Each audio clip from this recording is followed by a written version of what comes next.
Okay, Top Rank hit us with another Puerto Rican Day Parade weekend fight. Don King was back. 2024. We still got Don King cards. We had Pro Box on Wednesday, and then on Thursday, up here in Canada, we had a very good fight between Patrice Vonleh and Stephen Butler. So I'm just gonna start over at Wednesday with Pro Box Boxing.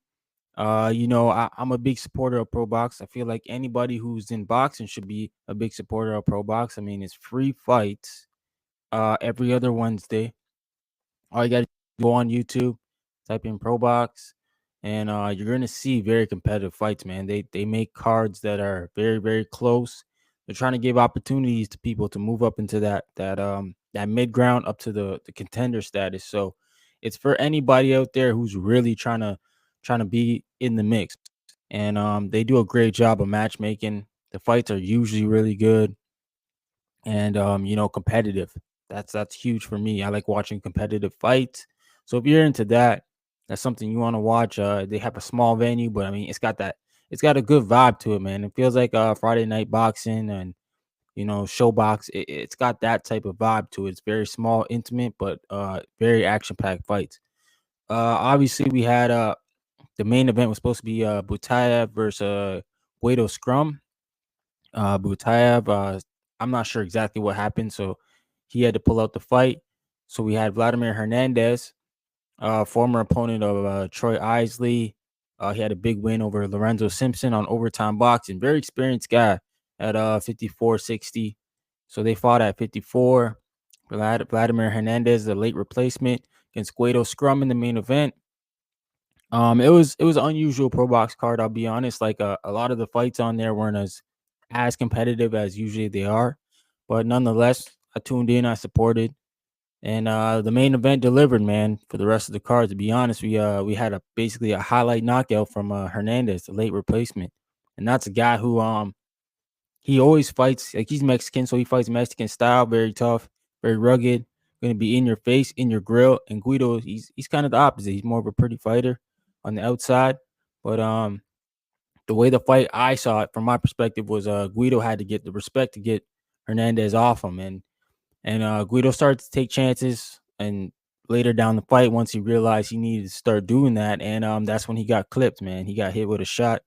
I believe it was an overhand left that came in, and Guido was going forward, so it was like double impact. Like he went right into the shot, and it was a highlight knockout. Man, stiffened up, fell, and it's a scary sight to see in boxing. Like you never want to see anybody get hurt, but at the same time, it was like wow, man, like this guy came in on I don't even know, maybe a week or two notice, and then he got the highlight knockout, so now his name's right back in the mix. I mean, Hernandez, obviously he had to win this fight, coming off a Troy Isley loss, which I thought he fought tough, and he fought Troy Isley tough.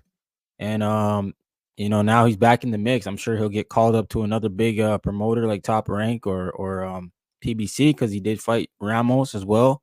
So I'm sure we'll see him back on the big stage. And for Guido, it's kind of like it kind of sucks because his last two fights on Pro Box, the guys that beat him, John Gonzalez, I believe, beat him before. He fought Ramos on the Tim Zoo card. No, it wasn't the Tim Zoo. It was the Canelo Alvarez and Jaime Munguia card. Sorry, he fought on that card, and then now Hernandez beats him. And Hernandez, I think, is probably going to get another opportunity on a bigger card. So for Guido, it's like, man, you feel bad for him because he could have been the guy who got elevated up to these big cards, but at the moment, I hope Pro Box brings him back. He's a good fighter, man. Like he's not bad at all.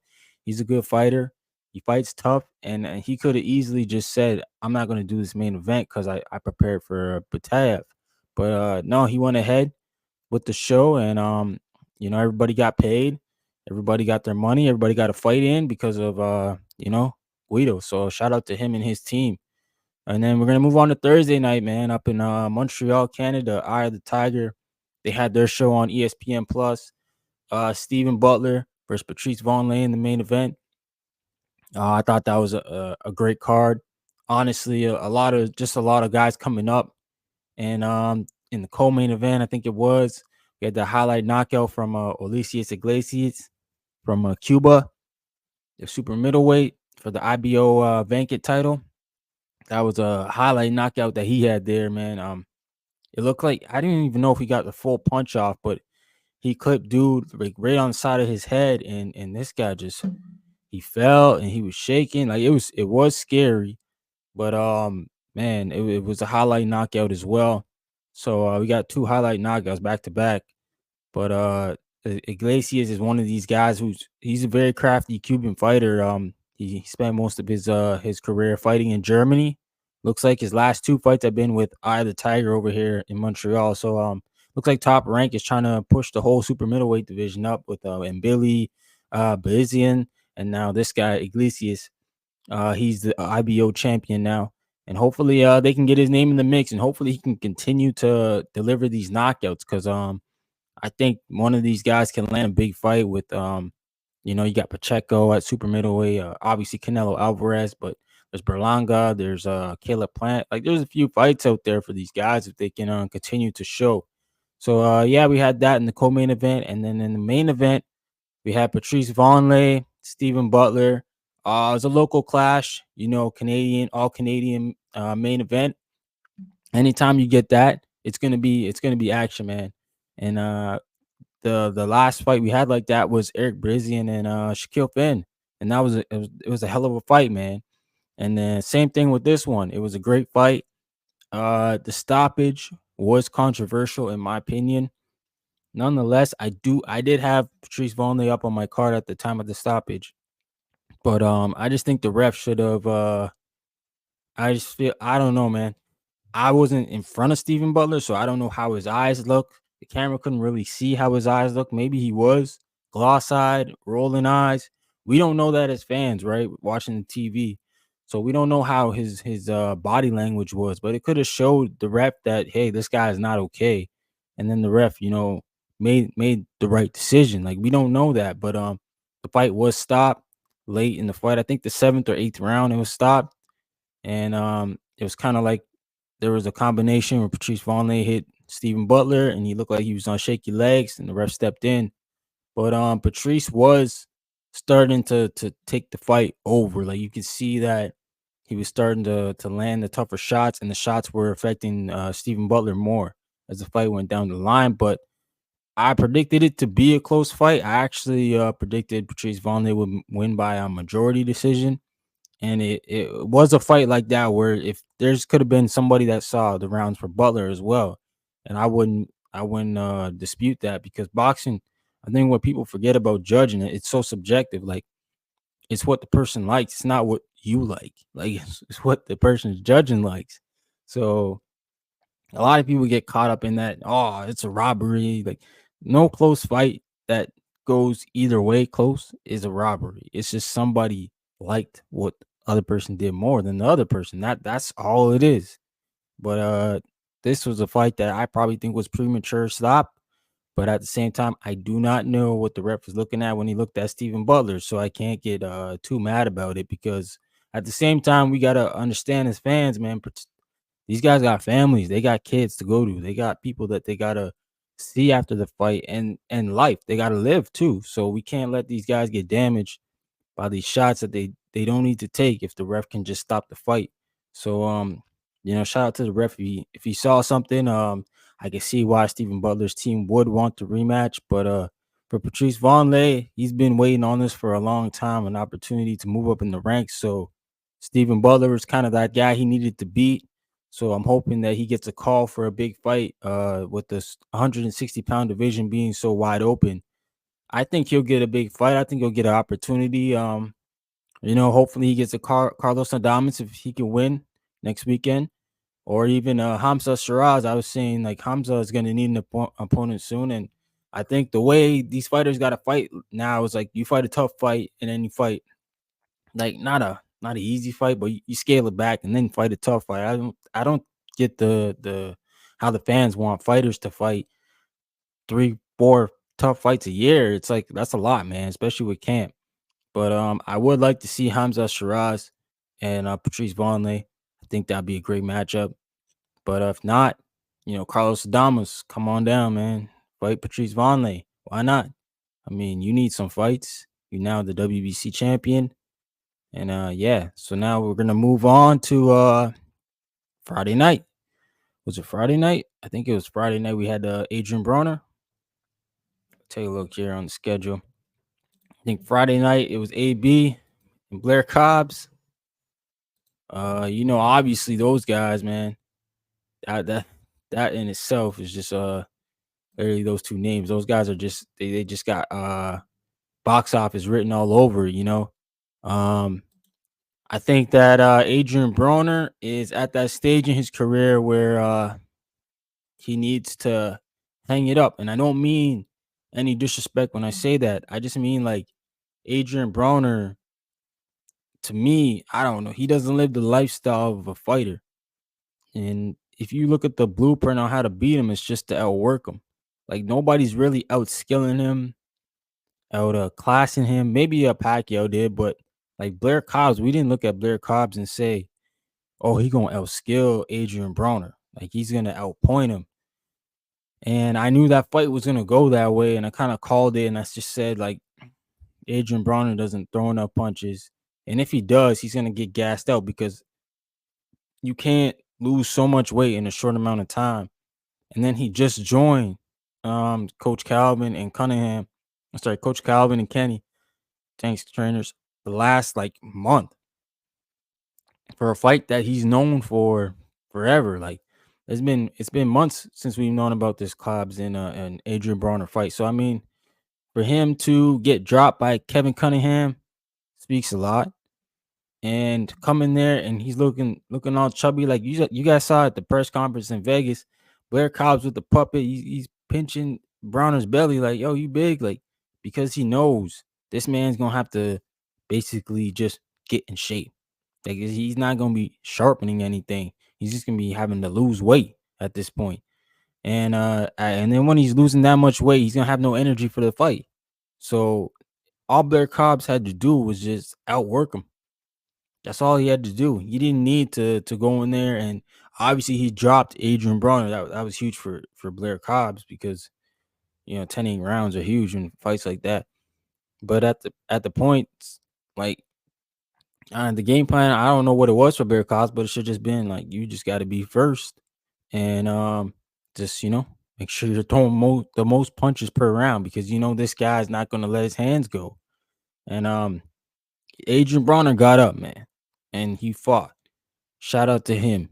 He's got that dog in him for real because he stepped right to Blair Cobbs after that knockdown. And to hear that he lost a tooth and shattered his elbow and shoulder injury, and he still fought through that. Adrian Broner is a fighter at mental, like he in his mind, but his physical, his body, and the way that he lives is not a fighter's lifestyle. And I think that's why he needs to retire. I don't think that anybody could change that. I think that's something that you either got or you don't have, and we see very few fighters with it. And the ones that we do see with it, we actually call them the exceptional ones. The guys at the top of the hill. So I mean, it's not something that I'm knocking AB on. Like, there's a lot of fighters that don't live the fighters lifestyle and get away with it.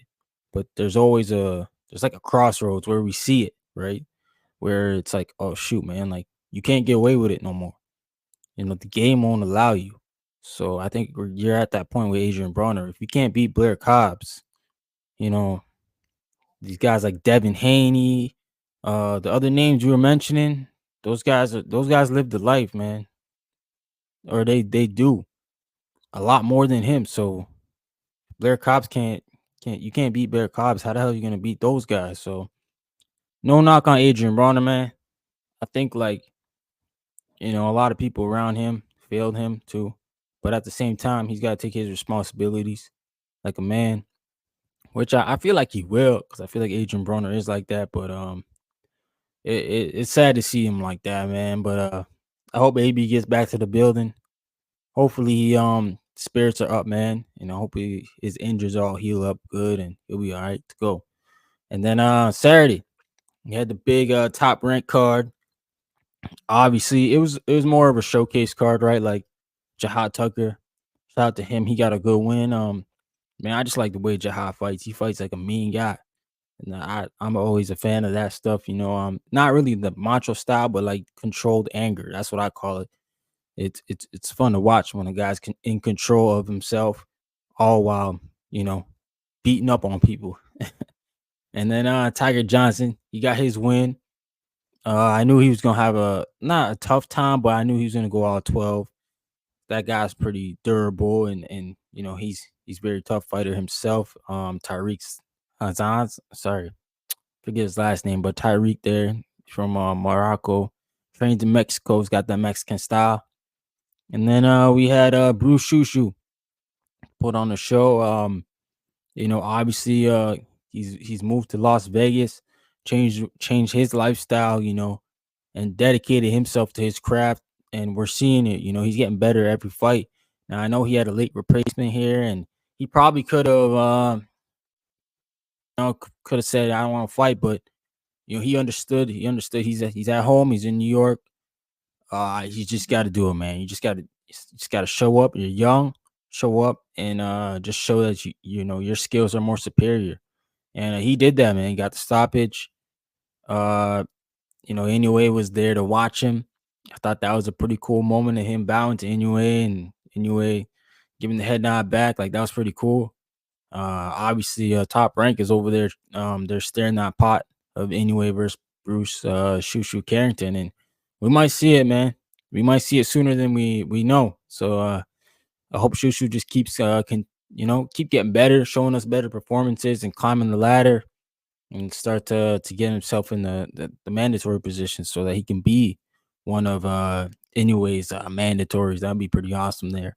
And then in the main event, we had Xander Zayas, Puerto Rican guy, the next Puerto Rican star for Top Rank. He went against Patrick Testeria. Testeria hadn't made weight at a 54 for like 2 years. So I kind of felt like this whole fight was a setup to be like it was an alley oop. What I mean? Xander, all he had to do was go in there and get a stoppage or somehow corner stoppage or stop him. And he didn't do that. So, that alley oop turned into a layup. It wasn't a dunk.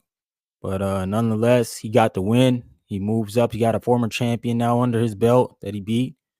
And it kind of like I don't want to sound like a hater because I know the Xander fans are gonna get at me, but it makes sense to why they won't put him in the ring with Jahad Tucker or any of these other guys who were, considered top. Not I wouldn't say Jahad's top either, but these slick fighters, they won't put him in there with him.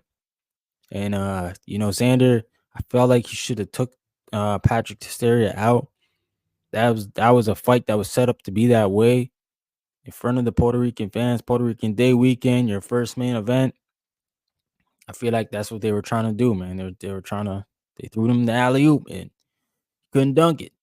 Couldn't dunk it. But I do think Xander is gonna be a player at 154. I do think he'll have a shot, and definitely he keeps building. He is young. I think he's only like 23. So he's got years ahead of him, man. And he's got time ahead of him. And I hope they keep building him. He keeps getting better, and we can see Xander in play at 154 very soon. And yeah, man, we just have a great week of boxing coming up. We got Tank Davis, David Benavidez, and then in Puerto Rico, you got Sabril Matias and Liam Paro. I think that's gonna be an underrated fight.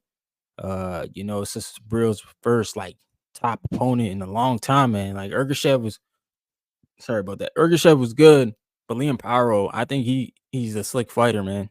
So I mean, we'll see what Sabril Matias does with that. Shout out to Matchroom for bringing Sabril home and Tank Davis. We're gonna see Tank, man. This is like I think like when Floyd turned to money, when he left Oscar. This is like Tank leaving Floyd. How is this gonna look? How is it gonna set up? Is he gonna be excited? Is he gonna stop Frank Martin? And now we got to see how the Tank era is gonna go. Like, is it gonna be exciting as we think, or is he gonna keep fighting these duds, man? And like, no disrespect to Frank Martin. I'm just saying, man. Like, Frank Martin never won a championship. He never won a title. He never been in a title fight. So Yeah, we want to see Tank. We think he's this guy. We want to see him fight against former champions, and that type of stuff. That's just what it is. But yeah, we got lots coming up. Shout out to everybody. Subscribe, like, and share. Smash the like button, please. Yeah, man, we keep trying to bring this content. Keep trying to bring some interviews. My Canadian fellows that are doing big things. Hit me up, man. Follow me at Boxing Talk Up North on Instagram. And yeah, just subscribe.